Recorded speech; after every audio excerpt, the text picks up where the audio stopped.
So welcome back to another episode of The Real Deal On, and we're continuing the series on reinvention. And if you've had the opportunity to watch any of the previous episodes, you may have noticed a theme. And I wonder if you were blessed enough to surround yourself with people like this as part of your peer group. This would be amazing, right? So this is what this series is designed for you to do, to have these be virtual peer members. But have another special guest today.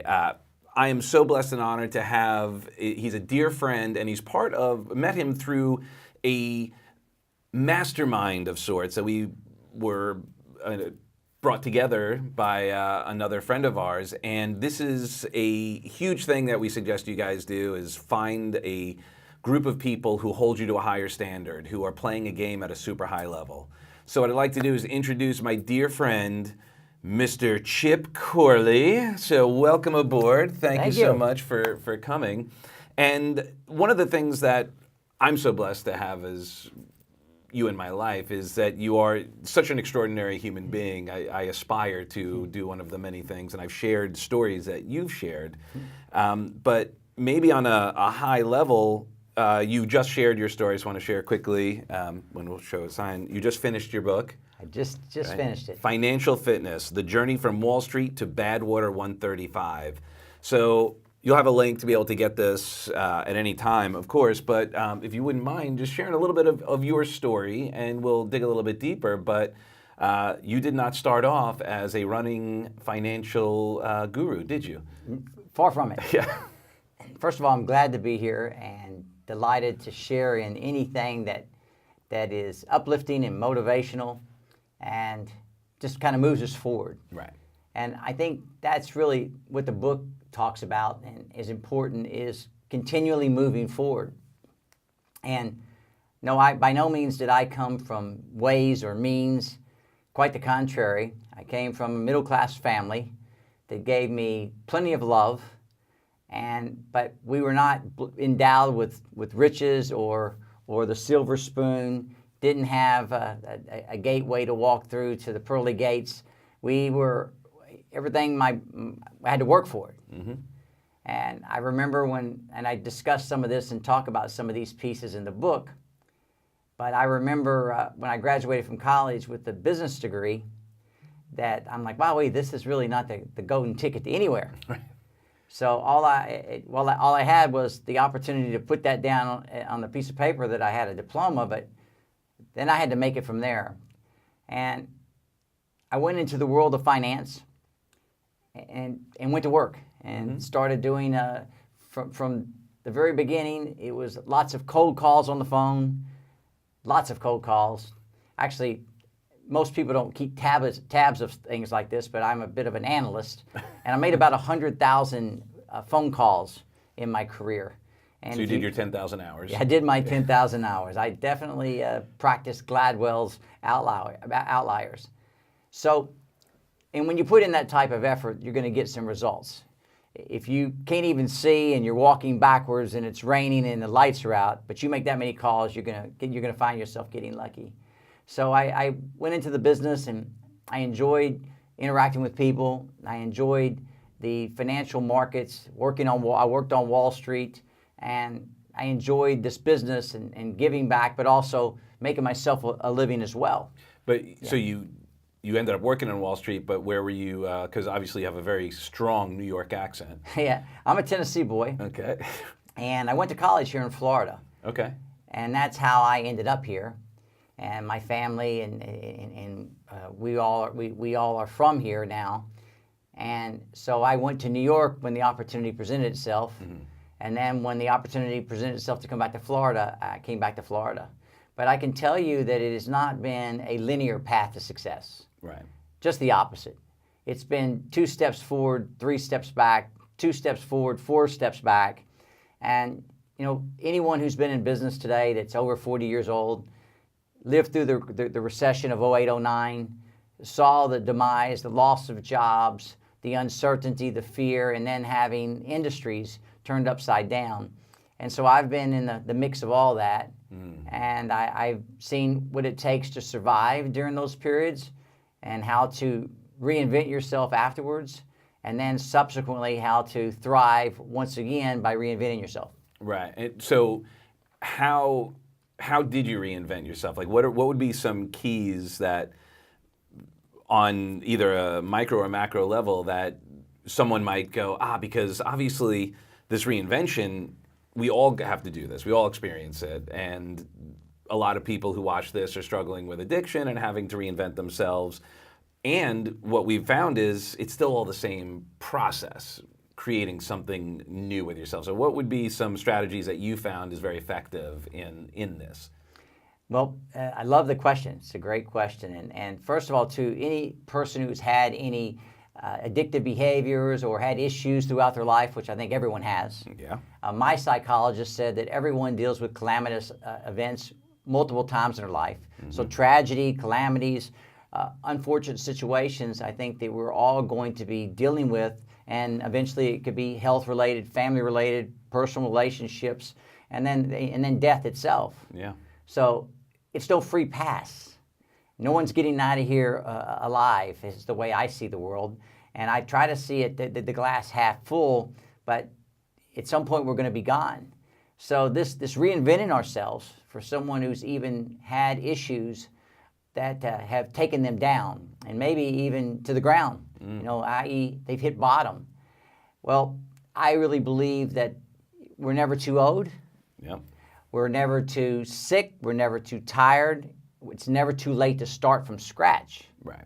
Okay. The book right there that you referenced, I remember, and can I see that a second? Sure. I remember when I started writing this book, and all the steps I had to take to get through it, and I'd never written a book before.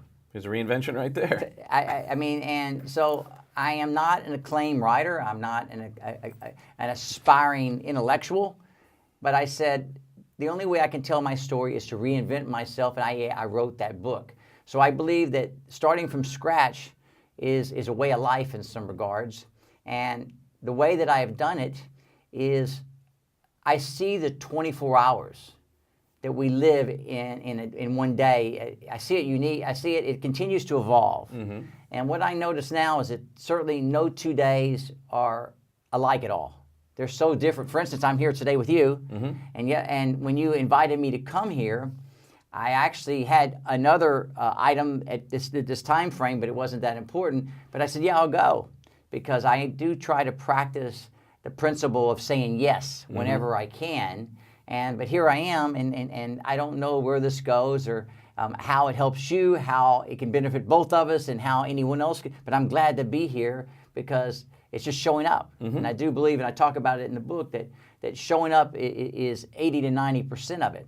So what I've done is I look at that 24-hour period of time, and from the time I get up in the morning to the time I go to bed at night, I mean, there's highs, there's lows, there's certainties, there's uncertainties. I mean, it's incredible to me how much happens in a 24-hour period of time.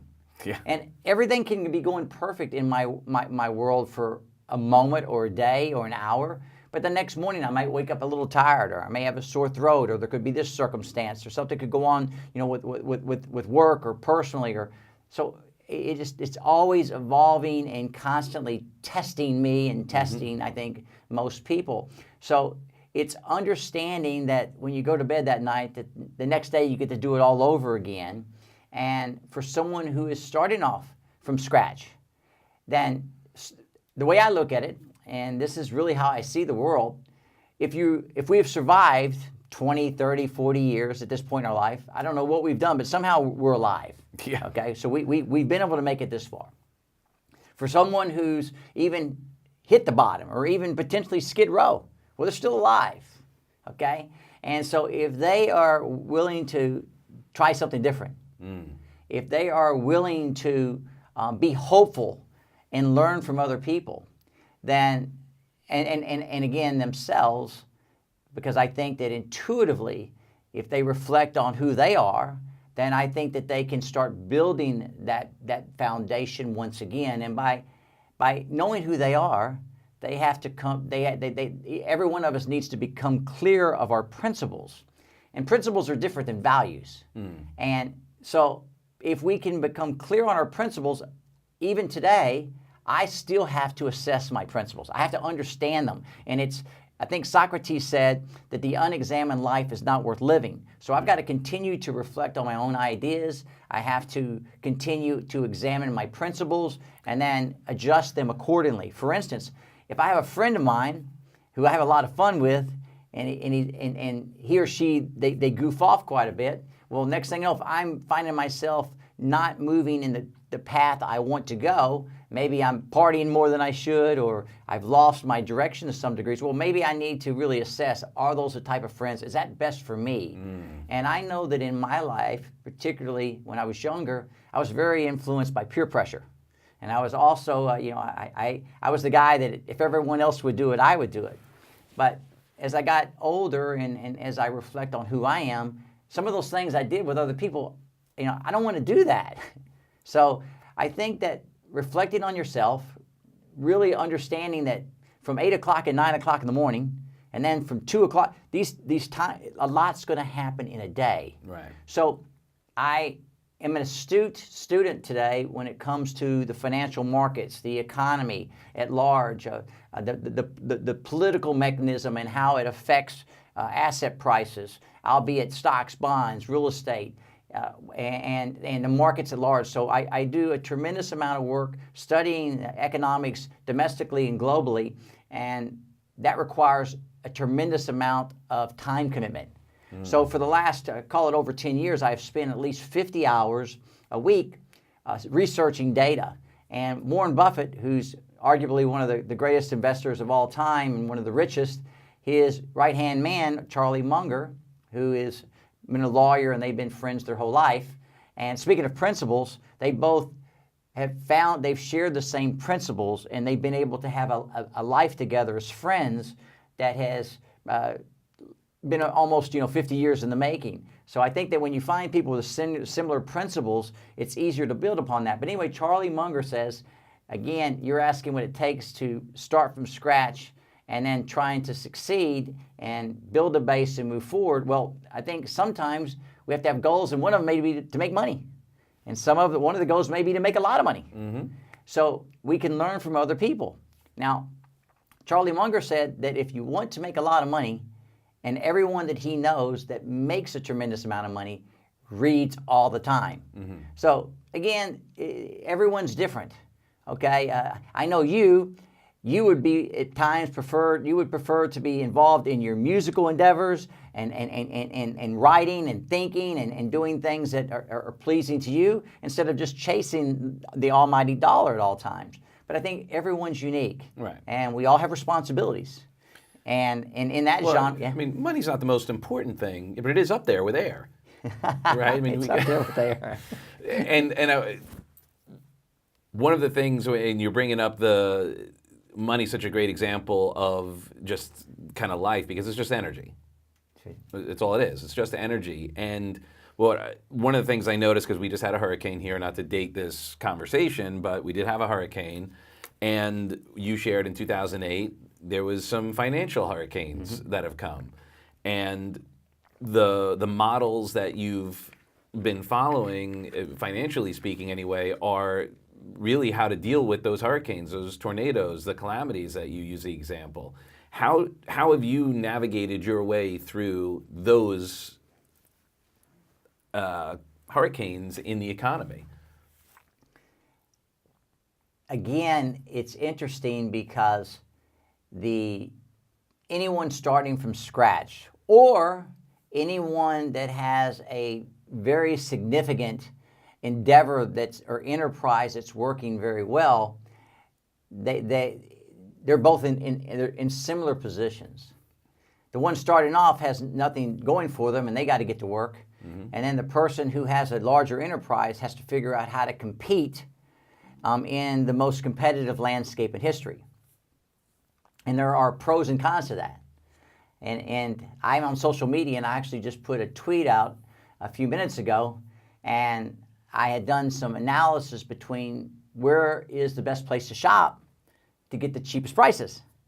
And so right now, I think that the three entities that I have found online that are pretty competitive are in this order: Walmart, Jet.com, and Amazon. So I think Amazon certainly has the lion's share of reach in the online space, but Walmart's prices are incredibly low. So if I'm in business and I have to compete against these monsters that are going to continue to bring prices low, I need to be very clever in how I position myself, and that's in my financial affairs. Okay, and I'm fortunate enough to have a relationship with you professionally. I'm your money manager, but you had plenty of opportunities to go elsewhere. As a matter of fact, you had your money elsewhere, and you weren't displeased with those relationships. They just seemed to be, and you correct me if I'm wrong. They just seem to be, there's some distance there. Yeah. And then the subject matter, maybe because I'm a little bit more versed, or maybe I've studied a little bit more and gone through more hard knocks, you chose to go my direction, and so I think that we all have to prove ourselves. Yeah, and one of the things, so this is a great part of Reinvention as a conversation, and I probably shared this to you, with you. There was a part of me, because we have a personal relationship prior to that, there was a bit of, dare I say, embarrassment as to what I had accomplished as far as, because I did not listen to my dad. I have to be honest. I became very successful in the music industry, and I had negative associations to money. And so as soon as I got it, what did I do? Blow it. I just wanted to make sure that no one thought I was one of those rich jerks who, just, and I had some great mentors to help me shift that. But then when it comes hanging out with you guys who play at a much higher level that I aspired to be playing with you guys, and we all obviously add something to our group, but there was a part of me, and I'm sharing this in full disclosure, for people who maybe a huge opportunity is available to them and to get over whatever embarrassment, because you weren't like at all. As a matter of fact, you were like, wow, you're doing pretty good based on like all the information and the decisions I've been making and so forth. And a lot of times we think that other people have perspectives that aren't even the case. And I'm sharing this as, in order to reinvent yourself, you have to let go of the story that is holding you back from that reinvention. And, as soon as when we first met each other, I was like, man, I wanted to have you because I love your passion. I love your diligence. I love your focus. I love your analysis. Like you are a true artist in that world. And, it took me a while to muster up the cojones to go, okay, this is what I got. And I'm sharing that because I think sometimes people will let that stop them. That there may have been people who would have been very happy to work with you or anybody else watching this. There may have been opportunities that we stopped ourselves from taking advantage of the opportunity because of some story we made up in our head about something, and it was not even true. And it may have been tangential, but I think that's a hurricane we have in our head that we have going on, that little inner dialogue, that story we tell ourselves that you're going to be having some opinion and that it's going to reflect poorly on me. Well, it's interesting that brings up one of the principles that I understand. Okay, and just because I understand a principle doesn't mean it's right. Okay, it's just how it works for me. Right. I'll give you an example. If you tell me that to walk across I-95 during prime time traffic and I won't get hit by a car, I'm not going to follow it. I'm not going to follow you. Okay, I'm going to go on my own principles and say, hey, this is very dangerous. Okay. But one of the principles that I really embrace is that nobody has the answers. No one has all the answers. There's not, if it's complicated, then there are probably many outcomes. And in the event that we choose an outcome and it works out for us, well, that's great. But there are plenty of alternative outcomes that could have come from that same decision. Okay, so every day, if something works, then that's great. But it's not always because we make the best decisions. There's a lot that's occurring, and no one at the top or the bottom has it figured out. And as far as the stories that you're telling, and the Mastermind Group that you described that we're in, and that's exactly what it is. We have a Mastermind Group that we come together without judgment or condemnation, and we listen to each other and we learn. And the common bond that we have is an absence of judgmentalism, but the commonality and the principle we have is that we're all open. Right. Okay, and we listen to each other, and we believe that together as a whole, we are greater by far than we are individually. So what that mastermind group did, it continued to confirm what I talk about in the book, that we need mentors. Right. Okay, we need mentors. And there are great mentors out there. And I have a mentor in the health world. I have my doctor and mentor is one of my close friends. I have a mentor in the athletic world. I have mentors in the finance world. So I need people. I have my life coach is an acclaimed psychologist, and so I have made investments in myself through these other people, and I did that really without having guidance with someone like yourself, like you're doing in this show, because you're introducing shortcuts. Right. You're introducing shortcuts to success. And in my book, I have one chapter that talks about shortcuts, because I was always told there are no shortcuts. There's no shortcut to success. And I found that there are some shortcuts. Okay? Now, but if you want to make a lot of money, which we talked about earlier, with that, I have yet to see that occur without tremendous responsibility. So discipline.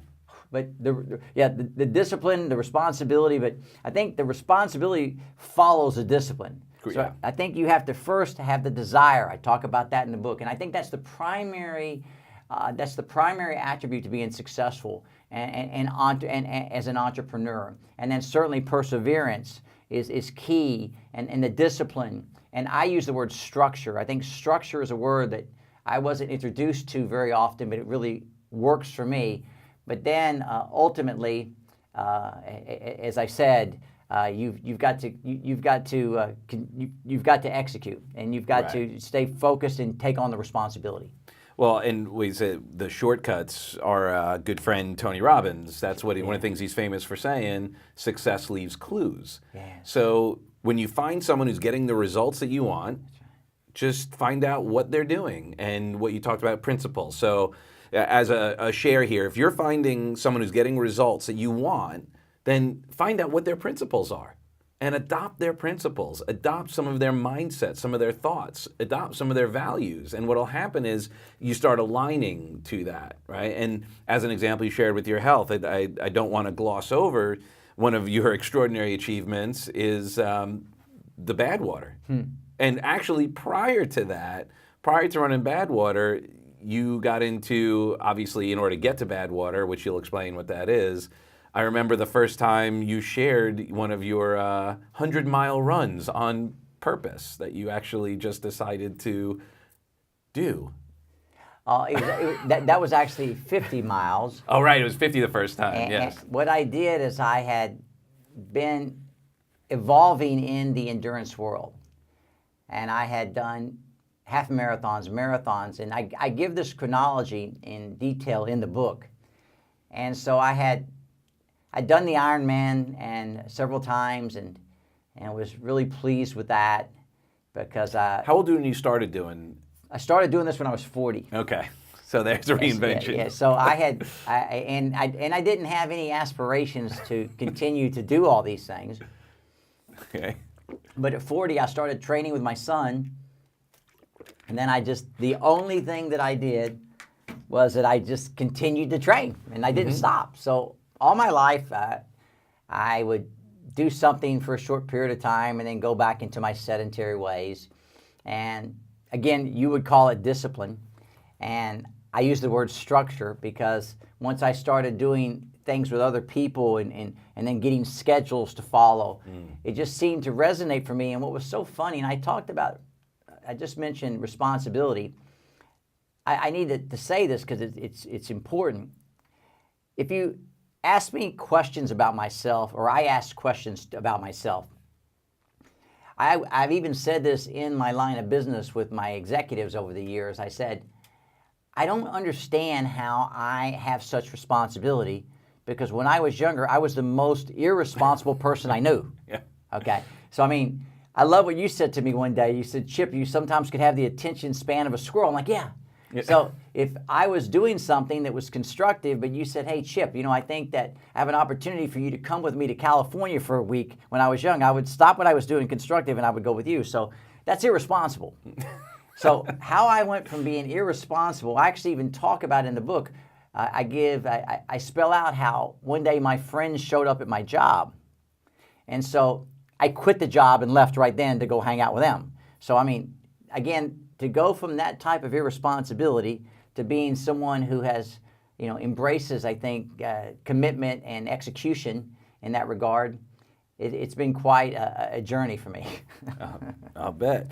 So if you wouldn't mind sharing a little bit about the structure and discipline and responsibility it took to go from half marathons, some Ironmans, to Badwater. And how does that relate to other areas of your life as far as what it took to make that happen? Well, again, for people starting out, and I think that, and again, for people that are well involved in their course of life, and then also for parties that are running at a high level. As I said, I think their positions are very similar.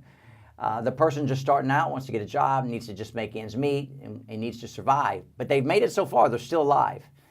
The person who's that's on the mid-road course and everything is okay, well, they probably have some unsatisfied issues in their own realm.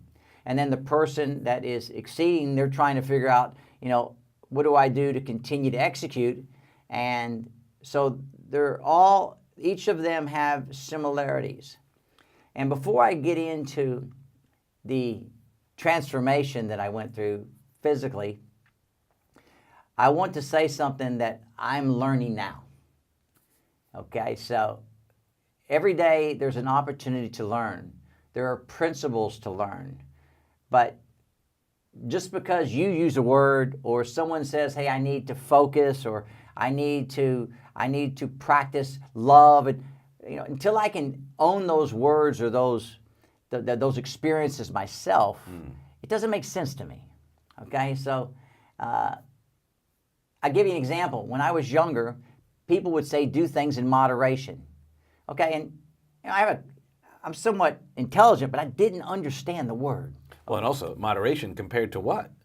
I just didn't understand the word. Right, okay? yeah. I mean, if I'm doing something and I'm enjoying what I'm doing, even if it was destructive, okay, well, moderation means not doing that and me not being happy. So I had to find this.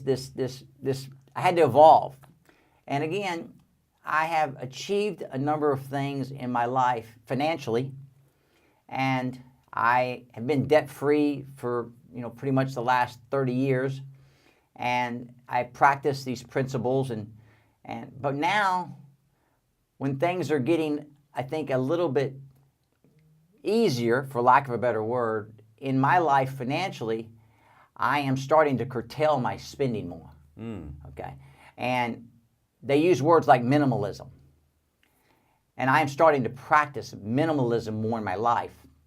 And forgive me for deviating away from your question, but this piece here is where I am right now. Okay, so I have to reflect on what are my biggest steps forward now. And I had a lot of shirts, which I think you might have, and a lot of pants that I might have, and a lot of shoes, and all of these items in my house. And then it would be Father's Day, and it would be my birthday and Christmas, and I would get more and more. Okay, and then I would accumulate it, and then I would even put it into public storage so that I could have it organized. And I just had all of these things, and it started to stress me out. Okay, and this didn't happen from one minute to the next. This happened, and again, remember, I'm the guy who doesn't understand the words very clearly. It takes me a while to process it till I can internalize it. So this probably went on for 5 or 6 or 7 years. Then I started studying a little bit about this, and how many fancy cars or what, and so next thing you know, this outfit that I have on is pretty much what I wear to work on a daily basis. They call me the man in black a lot, although this shirt's blue. And I don't wear my suits, and I don't wear the ties, and so I'm getting rid of a lot of my personal belongings. I have taken literally bags and bags of clothes and given them to Goodwill and things like that, and my closet's still too full. So I have this journey to go. But here's what, to summarize that point, I believe that less is more. I think there's a book out that's titled that. And I believe that the excess takes away the quality of my life. Okay, because I would much rather spend time with you for 30 minutes, an hour, and speak about intimate things and build our knowledge and brotherhood than I would be cleaning up the garage for the 4th and 5th time because everything needs to, it's just, so right. I am really practicing that less is more, and I believe that the excess takes away from the quality of our lives. So go ahead. Well, what brings me to an interesting point, because like Hold on, what's your opinion? Well, so I was going to share a little bit on this. Is Heidi and I actually watched a movie called Minimalism, and we started watching it, and we sort of practiced that a little bit, what you're sharing. And the one thing that what it's speaking to me is that level of enlightenment, that where you're at, the process that you've been on as far as a human being connecting to whatever your spiritual highest calling is, that you're recognizing that stuff doesn't fill that hole. That most people want stuff because how it makes them feel and all that stuff, because they're feeling something missing, right? And oftentimes people get addicted to shopping because it's filling that hole, and then what happens the next day? Oh, I got to go do some more, retail therapy and so forth. And I get that. And at the same time, I think if it's getting in the way, absolutely, right? I mean, that's the thing. And then Heidi and I were watching this, and then we said, if we look at nature and connect to, Mother Nature, the universe, God, what have you, God is abundant. God is abundant. And it's not necessarily as organized as well. There's a divine design to it. Nothing grows in a straight line. So for us, like as an example, it's completely non sequitur, but I rented a car over the weekend, and I put my sunglasses in the car I was about to rent, and then another car came up, and I was like, oh, wait, you know what, can I get that car? I'm like, yeah, no problem. So I took all my bags, took everything out, but I left my nice sunglasses in the car. We've all done that. Yeah.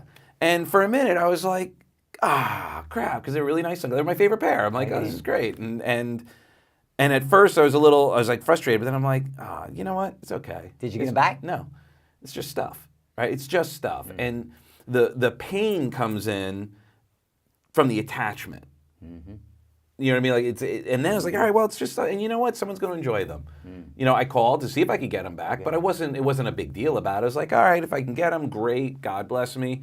If I don't, that's okay. God blessed me for the time that I had them. And what you're doing is beautiful, and we do it too. We purge ourselves, and we give stuff and donate. And then, by the way, this shirt was yours. You gave me this shirt, and it was just so happened I put it on, and as I was putting it on, I was like, oh wow, this is the one that Chip gave me. That's great.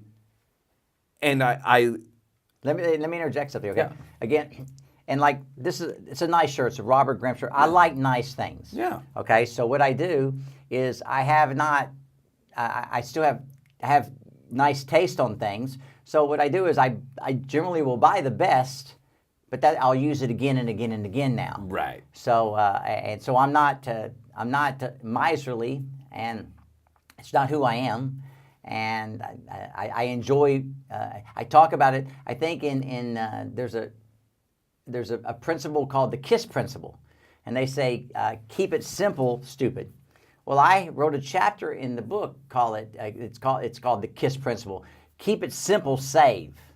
So I have seen the power of saving money and investing it and watching it compound. And I have seen that really transform net worth. So I I don't need all the excess, but when I buy something, I really want it to be nice. Okay, so a little bit about the fitness and what it's done for me. Well, running a brokerage firm, because I run an investment brokerage firm, and I've been managing people's money, and it's considered one of the more stressful jobs. And when we had the 08-09 recession, I mean, it was a scorched earth. Mm-hmm. And big firms are going out of business. Wachovias are being taken over. Lehman Brothers are going down. Bear Stearns is being taken out by J.P. Morgan. Merrill Lynch is being funded by. So it was incredibly chaos, and 12 million people lost their job. And I'm running a small company and not knowing what the outcome's going to be. And again, back to the 24 hours, who knows what's going to happen? And if fate plays its hand against you, well, then you're gone. But I started running and exercising on a regular basis all throughout the week, and it became what my psychologist said, it became a pressure release valve. Mm. So on Wednesdays, I would go do a track workout. And Doug, there would be times that I would show up there so overwhelmed and stressed from my job that my shoulders would be shrugging forward. I could hardly hold my head up. And the last thing in the world I wanted to do would be do that track. I mean, so why would you do it? Well, I think there was something in me leading me and guiding me, like you said, a higher power. So I would get there and I would take my suit off and I would change in my car into my shorts, and I would run with these brilliant athletes, and most of them are certainly just amateurs like myself. But an hour after going through this, it would transform me. And all of the stress and all of the burdens and worries of work had been eradicated at that moment because of the pain and the exertion that I put on the track. So they say that, you know, what doesn't kill you makes you stronger. I mean, I was training at a very high level in my 40s, and it was painful. But then I'd get out of there and I'm like, wow, almost like a miracle. I'm like, I'd say to myself as I'm driving home, like, geez, I really feel better. So the next Wednesday would come, Doug, and I'd play the same scenario out again. I'd be completely on my knees emotionally and mentally, and worried financially, sick of all these problems. And then I would do that workout, and it would give me a chance to start Thursday over. So I continued to do that for the next 12 years. Okay. And anybody could do it. Just continued to show up. From the time I met you, you've seen me do some crazy endeavors. So all of a sudden, it gets to the point that I said, I'd like to try a 100-miler, but before I do a 100-miler, I need to do a 50-miler first. And, excuse me, I'd already done a 50-miler. Now I wanted to do a 100-miler. But in order to do a 100-miler, you got to stay up all night. So you run all through the night and you don't get any sleep, and it's really quite, I wouldn't recommend it to just the regularly normal person. Probably not. But anyway, and actually it's interesting, there are a number of people that have recovered, that are in the recovery world, that are in that sport, that excel at it. Yes, okay? absolutely. And practice a clean living, and this is, I guess, part of their release too, and I think I'm very similar to them in that regard. So anyway, one night, in order to see if I could stay up all night, because I fall asleep. I fall asleep reading a book. I fall asleep in the movies. I'm known as the guy, I mean, they're pushing me like that. Wake up, Dad. So, but anyway, I went down to the Miami Causeway on a Thursday night, and on the Rickenbacker Bridge, I started running back and forth. I remember this, yes. I started running back and forth across that bridge, and I ran all night. I ran 50 miles, and then and when I finished that morning in Miami, I went to LA Fitness at the Miami location downtown, took a shower, and went to my office to work. And not knowing how I'm going to do this, I had a Starbucks coffee, and the only person at my office that knew that I had been up all night was my chief financial officer. And the rest of the people just thought it was a normal day. Well, I got through it, and really pretty well. And then that night I went to bed at, probably 9:30. And so I'd missed a whole day. And the next day I felt totally normal and was back on course. But it was that experience that said, hey, maybe I can do one of these 100-milers and go all night.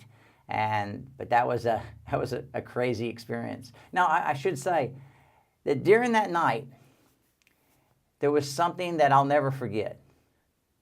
I was in pretty good shape at the time, and at about midnight, a heavy-set lady, she was obese, okay? And so she showed up there, and she was with a friend of hers, and he was quite large, but she was larger, and he was training her. So he started, it's at midnight. At midnight. Wow. So maybe she was embarrassed to be out there in the daylight, and she didn't want to deal with any stigma. So anyway, so she's running up and down the bridge. So I was, I see her, and as I'd cross back and forth, I'd say, "You're doing great." And she was very friendly, and so I didn't know how long she could do this because, her conditioning was as bad as it could get. Well, next thing, it's 2 o'clock in the morning. Next thing you know, it's 4 o'clock in the morning. And that lady was going up and down that bridge. Wow. Okay, and she has no idea how much that moved me. And it's a testimonial to all humans. Because I want you to know, it was difficult for me to do it that night. But my difficult level was a 1 compared to hers, a 10. And like I said, she went till the wee hours, almost all night. You might have been inspiring her at the same time. Perhaps. I'm just saying, it's possible. Perhaps. But anyway, so what's next is, I think in life, that we continue to have opportunities and challenges, and some people are more comfortable watching birds or doing things that are more of a quiet nature.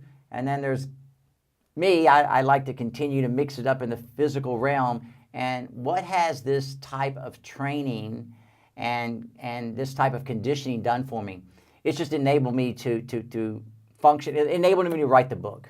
So that book absolutely would not have happened ever without what has occurred from the fitness training. It's just given me a mindset and the ability to push way beyond my capabilities. There was a book that I recommend. It's called Spark, and that book, the doctor that has written it, he expresses and shows scientifically that by doing strenuous exercise on a continuum, it enables you to become much smarter, much more intelligent. So I don't think it's happened in my case, okay? But the bottom line, because you were already at the top of your game there. No, I think that there's a threshold that I've yet to break through. Well, and so interesting, one of the things we talk about are those 3 pillars of transformation: state, strategy, and story, right? And you share them all right now. You just talked about the mindset, right? That state, your mindset, that's what state is in that philosophy. How important your physiology is in your state, how it helps you push through, how strategically you put together that structure. And you've written a story, you continue to write stories, and some people may not know exactly what bad water is. So you want to share quickly what bad water is so that we have a context Sure. to also share how much further you went after bad water. So bad water, and for the listeners, you can go to badwater.com, and then they can study this or verify it themselves. Don't take my word for it. And bad water is considered the toughest. I think National Geographic labeled it the toughest race in the world for running. And it's a 135-mile ultramarathon nonstop, and it's in Death Valley, California in July, where temperatures average 120 degrees plus. And so you start in Badwater Basin, and Badwater Basin is 282 feet below sea level, and you race for a couple days. In a row. And you finish at Whitney Portal, which is 8,000 feet, and that's the race concludes.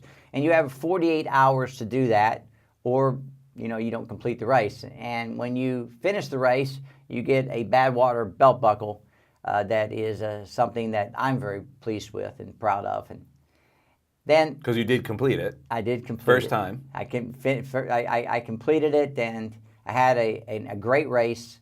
And I had a great crew that supported me, and I met my goals, and it was a once in a lifetime opportunity to do something really unique in a fabulous place, Death Valley, the desert. During the night, I can't even begin to describe to you what the sky looked like, the stars. It looked like 4th of July, watching all the shooting stars and the celestialness of that above me. It was just amazing. But anyway, so then after finishing that race and being completely destroyed.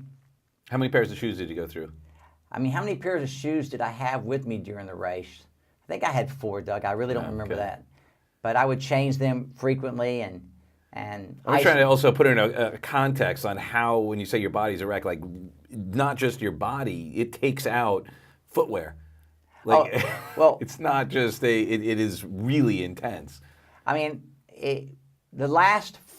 I have this one, I think, instinct within me that when I get close to the finish line, I'm a pretty good closer.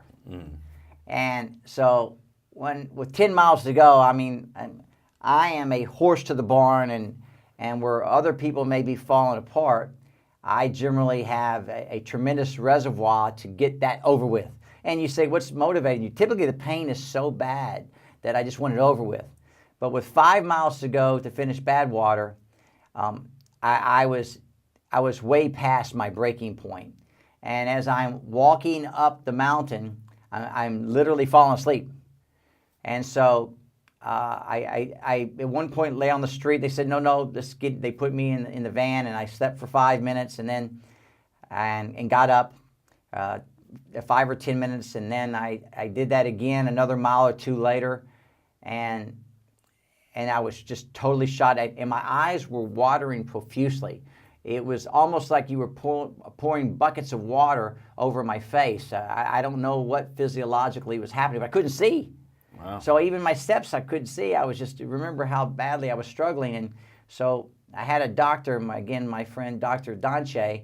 He was there supporting me as a crew member and also as my medical expert. And he said, okay, put him down again. So that time I laid down in the van, and after 4 minutes I got myself up, and then I finished that race. And you know, your feet have blisters, your everything on every aspect of your body is in terrible pain, and you haven't slept. So I raced that race and started at 8 p.m. at night and finished 2 days later at 5 a.m. So I had 33 hours that I had been at that. And then that later that day we have a party to celebrate, and then those that really need to take it to the next level, we woke up the next day at 4:30 a.m. and we went back to Whitney Portal, and then we summited the mountain. And Mount Whitney is the highest mountain in continental United States, 14,500 feet. So that's 11 more miles up and 11 more miles down. So that entire trip took us, those 22 miles took us, I think, I can't remember, 14 hours or so. I'm sure I put it in the book. But it was grueling, but it was something that I'd recommend everyone do. Well, yeah, one of the things I share this story with our clients about my honor and respect and awe of what you've accomplished in all these areas. And I also do share at the moment, that's not one of my aspirations to do Badwater or anything like that, but it certainly does keep me present and hold me to a much higher level. One of the things you said about running as well, and I think maybe it was in context of one of your children and their run, was that anybody can do a marathon, but not everybody finishes at their best. Yes, I had the honor and the privilege to coach my daughters in their Ironman and give them, in their marathons. And my oldest daughter did one while she was in college, and my youngest daughter did one while she was in college. And they just, they're amazing to see what people can do. And these are not just words I'm using out of thin air. At that age, could you have done a marathon? I couldn't have. I didn't have the discipline to do very much at all. And to see, others get it sooner. And as you said, that inspiration or that enlightenment of some sort.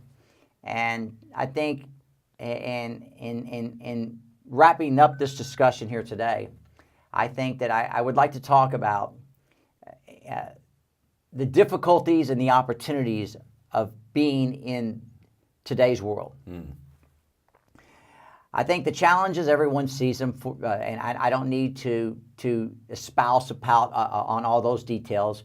We know it's competitive. We know things are going to even get more so, and the pressures of life. But the opportunities are astonishing.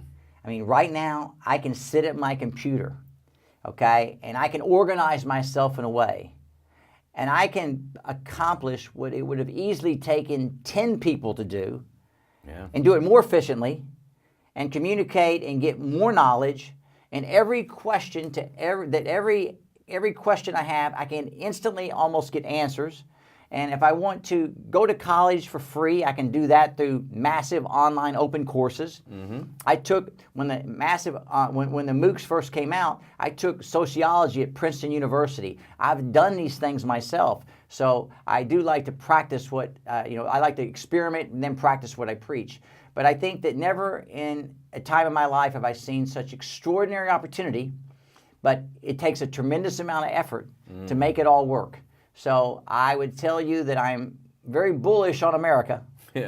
And I believe that anyone can succeed, because I was a kid that my brother said to me once, he says, I really can't believe the success you've had, Chip, whatever that word means, because I didn't even think you would graduate from high school.